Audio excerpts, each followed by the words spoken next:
Good morning mga pakaparis, magandang buhay. O ito na nga, tuloy na natin yung ating video. So sa video nga na ito ay tayo ay maghahatid ng school supplies dito sa ating recipient. At bago nga pala tayo tumuloy dyan, syempre humanap tayo ng bag. Gusto ko kasi na yung bag na yon, pag nilagay ko sa aking dibdib, pwede nating ilagay yung cellphone para makaparecord ng video. Ito nga tayo sa new one. Actually sinuot ko na yan yung bag, tinesting ko kung pwedeng gamitin pag record. At ayun, okay naman siya sa tingin ko. Tayo sa bilihan ng muna. Mga tayo ng anim. Matig 26 at isang 37. Sige to ate, pakwenta. Magkano tong plastic envelope? Pakita mo parang gabay dyan ako magkano lahat. Wait lang po Bali ito 26 tapos 37. Ay,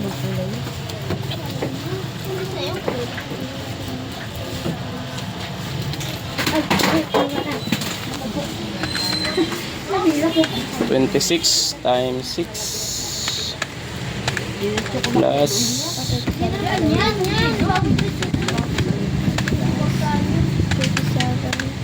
193 plus 12 205 ano. Ay, Arabia, oo. Pasuot ko na nga doon sa ano. Oo. Oo, maganda kasi 25. Saktong sakto yata yung dala ko. Kaya era ko bili ka na. Bigyan ko na lang ng 5 piso. Laki-laki yan. So lalagyan ko na lang ng isang ballpen. Oo, kulay green. Ning, itong kulay green na ito, Ning, malaki-laki yata ito. Wait lang po. Hindi na po ibabali? Sige, lagyan mo pagkatap. Ano, pakin pala. Pakin pa nyo. Mamaya naman, wala pang gayaan.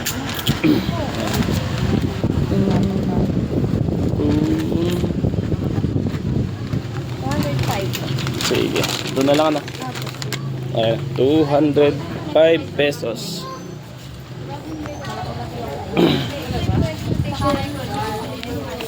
185 po. Ay, sinusunod sa daliri. Yung nagsi-cellphone. Sakto, 205 ano. Thank you.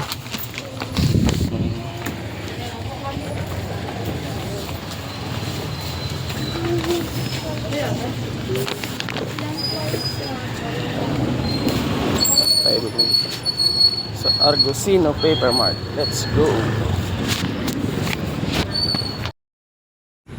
Let's go. At ito na nga mga kapares, tinesting ko na dito yung aking camera. So inilagay ko siya doon sa bag sa may bandang ibabang bulsa, kaya yan nakuha niya. So marami ay puro motor ang nakikita. So mamaya ayusin ko yan. At this point gusto magpasalamat sa ating donor. Nagpadala siya ng 200 pesos via GCash. Ito ay sa katauhan ni Miss Ira Jean Requesto, isa rin sa aking mga naging estudyante at alumni ng Veronica National High School. So siya ay mismong taga-riyan din sa Kagakag at sinabi niya sa akin na kilala niya ang batang yan at nung bandang mga bata pa daw ay medyo iyakin. Sabi niya lang. So na yan, nakikita na natin puro motor. Ayusin natin mamaya.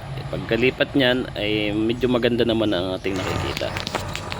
Hello mga kaparis, good morning. At ngayon nga, kung naalala niyo yung vlog natin na mayroon akong kasamang bata. So sabi niya sa atin ay meron lang daw siyang 2 notebook. So dahil doon may nakapanood sa atin na isang Good Samaritan ay nagbigay sa atin ng 200 pesos. Dinagdagan ko na lang siya ng konti at yung notebook nga na 6 plus dinagdagan ko ng isang mathematics notebook. Then bibigyan ko na rin siya ng ballpen na nasa isang white envelope ay hatid natin ngayon sa barangay Kagakag. Tara, samahan niyo ako.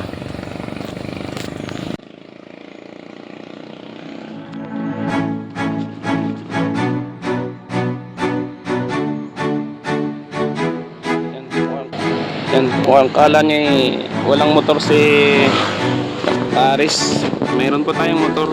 Tatry natin yung maghatid sakay ng ating motor.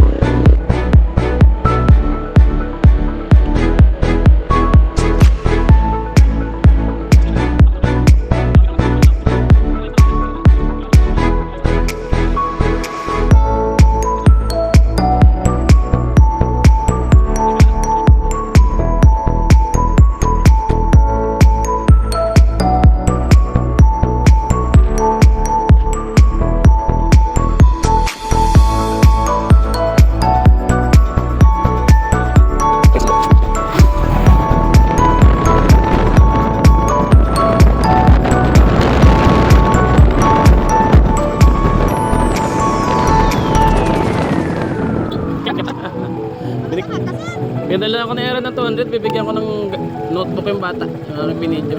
Sa pambahay nun? Malayo? Malayo sa daan? Diyan ano ba yun? Diyan Michael? Jongko? Oo. Tabing abot ng motor? Sige. Bibidyo ko tayo padala ko kay Aaron. Pasilong nga po. Siya.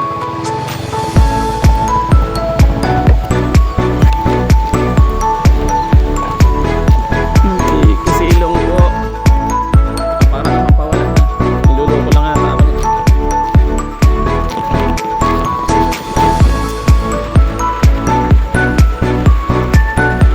Simintado na pala dito. Ayan nga, sa hindi inaasahang pagkakataon, kalain mo makasalubong ko pa dyan na yung dalawang kapatid mo, Ate Ira. Inihatid ni IB, yung isa, si Aisel doon sa daan, sa highway. At dyan naman sa unan, pagdaan ko, ay nakita ko pa rin ang iyong kapatid na si Irex dyan.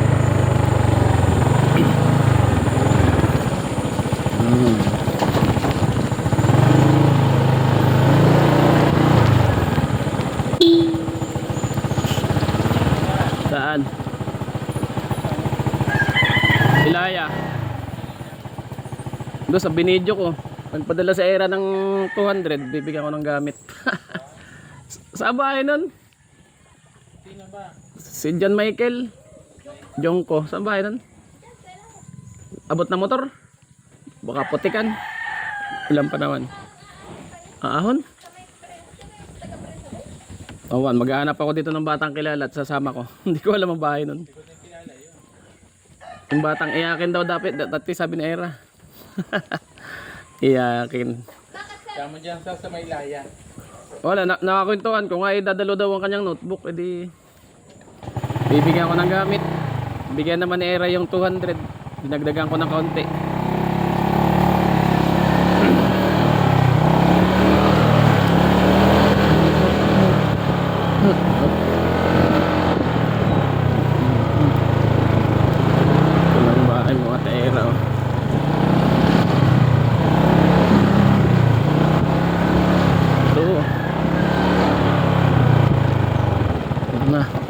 Inabando ng bahay ni Ate Ira.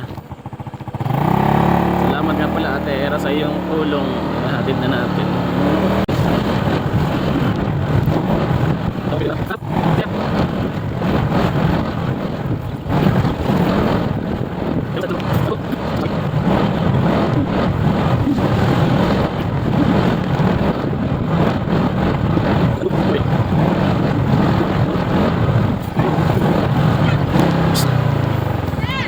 Sabi mo nga sasamahan mo ako.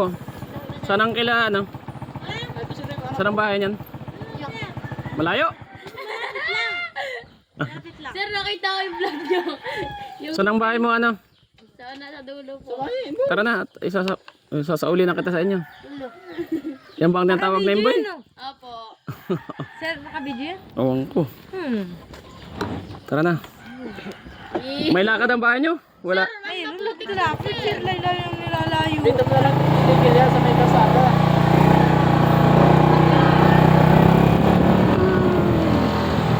Ikaw ay nagtatambay. Saan? Mama mo. Bakit sir, papatakaran sir? Sabihin ko hindi ka napasok sa klase. Wala, bulani sir. Oh, hindi ka napasok ng maayos. Ba't namatay yung ano? Pinatay na? Nagbunga na ba ng marami yun? Pinatay na? Bulani. Saan? Saan ang iiwan ng motor? Tapos, Ayun lang yung bahan namin. saan dyan? Ang bulahan talaga ni sir. Ang bulo ako ginagayan mo. Re-report ko ikaw ay hindi napasok. Yak, sir ang bulahan. Saan bahay ninyo? Ang pulis sir. Ha?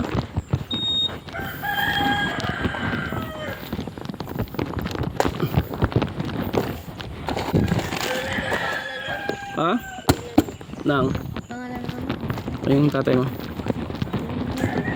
Anong pangalan?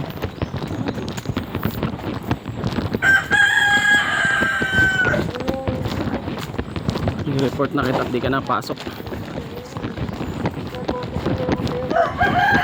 Hindi ka naman nag-aaral, napasok ka lang.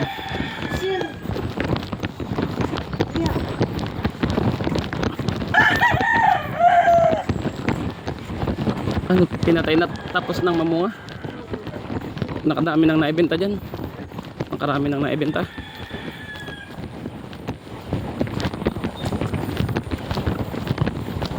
Kaunahan teacher kung pumunta ikaw dito eh. Nung puntahan natin ko pati hindi nang ano po kaya i-report ko. Ano, wala talagang kaya. Oh, maraming nagsabi doon sa video natin hindi ka daw marunong mga ano po. Hindi ka pa namuha po.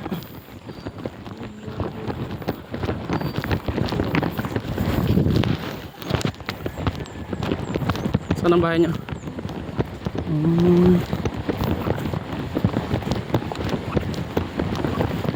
May bisikleta ka nga oh.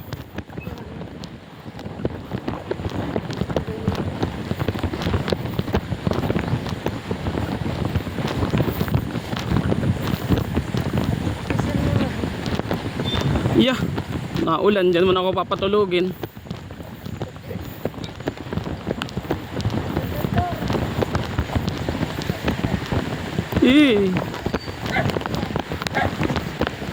Naulan.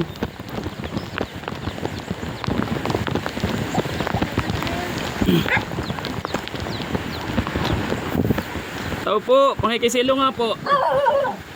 Oh, may doggy. Woo! Naabot na ng ulan. Yung saklan. Tao po. Namaga po.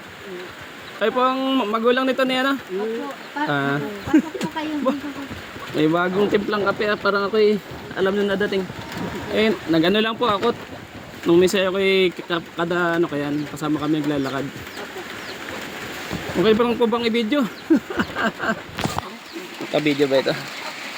Kasi po kasama ko naglakad yan ng minsan. Ay nagkwentuhan nga kami. Eh dadalo pa daw ang gamit niya. Na notebook. Eh, pinabibili ko po yan. Ang gawa na may ginastos naman yung Ah, nagastos naman pala eh. Ay di may nag-react naman doon sa binibideo-video ko. Pag pinadalhan ako ng Gcash, ay di binigyan lang ko na ng gamit. Ano pangalan niyo po, tatay? Lolo po. Kayo po nanay ay? Si Melanie po. Ako po ang teacher niyan sa Veronica. Eh ako nagbibideo-video ay nagkataong sinabay ko lang yan. Binilan ko po siya kanina. Binigyan ko lang po yan ng pambili. Walang problema po ito. Binilan ko ng ilan ba ito? 6 na notebook. Tapos binilan ko na siyang mathematics notebook. Saan ba yung ballpen? May ballpen din ako bibigay dyan. Para ano. Ayan.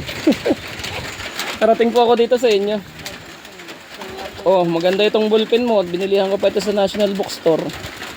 Sana gana-ganahan ng mag-aral. Oh, hawak at titiktiran. At i-send natin sa nagbigay sa iyo. Ang nagbigay po sa inyo ay si Ate Aira. Kilala niyo na po si Ate Aira na? Aira ang request to? Picture natin. Pinadala na ko ang 200 eh, dinagdagan ko na lang. Ayan. Ang masasabi mo kay Ate Aira? Pasalamat ka. Milat pit. Oh, ayos yung pag-aaral ha. Ikaw naman pala daw binigyan ng pambili ay. Anong masasabi mo doon? Nagastos mo nga, totoo yun? O, ay anong gagawin mo sa susunod pag ikay binigyan ng pambili? Unahin na, i-priority yung kung ano dapat ang maunang i-priority. Ay, thank you po sa Tatay Noli. At kayo po ay nanay, ano nga po? Melanie po. Nanay Melanie. Karating ako dito sa inyo. Ano pong inyong ano dito? Kabuhayan. Hindi po kayo nagtatalok sa mga tubigan na ito? Pinto. Napanood niyo po ba yung aming video nito? Nagulat nga po. Napanood niyo pala. Sabi ko bakit kaya Sinama ko lang po yan at ako'y walang makasabay sa paglalakad. tapos binigyan naman ng pira ay ganyan yung Nakwento nga niyan yung ano. Ito po'y anak niyo pa po. Ang ba sabi nitong bata ito? Ikaw po, anak ng kapatid kong... Karating ako dito sa inyo. Dito ko na bili dati ng ano, palaya, kailangan yan. Uno. Sinadya ko lang pong ihatid at maiano ko rin kay Ate Ira yung inyong pinadala niya sa akin ni Gcash kagabi. Salamat po at yan naman po ibinigyan ko ng pambili. Hindi naman ibinili. Okay na eh. Message nyo kay Ate Ira. Ate Ira. Salamat po kay Ate Ira. Ayan. Thank you po. Ako hindi rin po magtatagal. Papasya lang po ako. Mag-aaral lang maayos, Tutoy ha. Okay, salamat po. Salamat po, Ate Ira. Salamat.